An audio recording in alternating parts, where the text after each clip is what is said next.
नमस्कार दोस्तों। सुबह उठते हो जॉइंट्स बहुत ज़्यादा हैवी लगते हैं, सूजन बनी रहती है या शरीर भारी लगता है सुबह उठ के।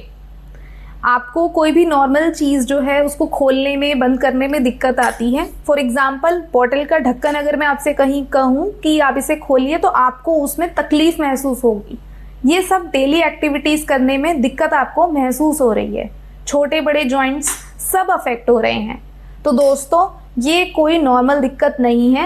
अक्सर लोग इसे अर्थराइटिस, गठिया जैसी बीमारी कह के संबोधित करते हैं, पर ये होता है रिमेटॉइड अर्थराइटिस या जिसे हम आम वात कहते हैं आयुर्वेद की भाषा में।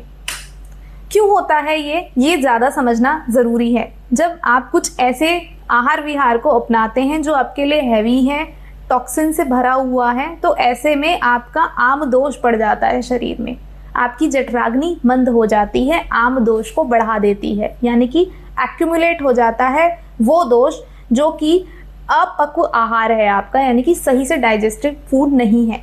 तो और ये आपके जॉइंट्स को अफेक्ट करता है सीधे रूप से। आम वात के अंदर जब ये आम दोष बनता है तो वो आपके जॉइंट्स में जाकर एक्यूमुलेट होना शुरू हो जाता है। पहले छोटे जॉइंट्स इन्वॉल्व होते हैं और अगर समस्या पर ध्यान नहीं दिया जाएगा तो धीरे धीरे ये बड़े जॉइंट्स को भी अफेक्ट करना शुरू करता है। कई बार तो केस इतना क्रॉनिक हो जाता है कि जो उनके जॉइंट्स होते हैं या उनके अंग होते हैं वो प्रॉपर तरीके से टेढ़े ही हो जाते हैं, डिफॉर्मिटी आ जाती है।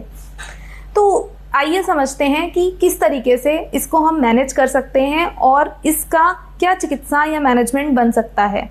तो देखिए, आयुर्वेद कहता है जॉइंट्स की ये समस्या आम बात जो है वो पेट से शुरू होती है। तो सबसे पहले तो हमें अपने लाइफस्टाइल में ही चेंज करना है। आप अपने नज़दीकी आयुर्वेद डॉक्टर से मिलकर अपना एक डाइट चार्ट बनवा सकते हैं अपनी प्रकृति के अनुसार। अभी आपकी जो रोग की अवस्था है उसके अनुसार एक डाइट चार्ट आप ले सकते हैं, जिसके अकॉर्डिंगली आपको अब खाना पीना खाना शुरू करना है और अपनी डाइटरी चेंजेस जो है वो करने हैं।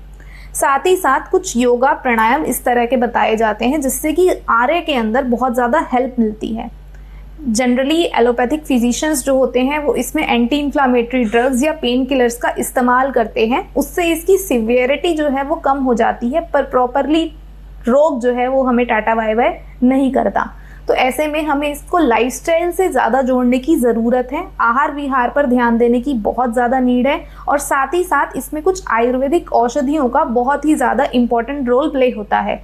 तो आप वैद्य की सलाह से अपने अनुसार औषधियों का प्रयोग करवा सकते हैं। और दूसरा, आप यहाँ पे पंचकर्म थेरेपीज का इस्तेमाल कर सकते हैं। पंचकर्म के अंदर बहुत तरह के ऐसे पंचकर्म बताए गए हैं, लाइक बालू का स्वेदन आपको बताया गया है इसके अंदर। आगे चल के इसमें जानुबस्ती भी रिकमेंडेड होती है। तो इस तरह की चीज़ें जब आप वहाँ पर अप्लाई करते हैं तो कहीं ना कहीं आपको जो है इसके अंदर इसके मैनेजमेंट में हेल्प मिलती है। तो दोस्तों, अगर आप भी महसूस कर रहे हैं इस तरह के सिम्टम्स तो अपने नज़दीकी आयुर्वेदिक डॉक्टर से मिल सकते हैं और कंसल्ट कर सकते हैं कि आपको कैसे इसका मैनेजमेंट करना है।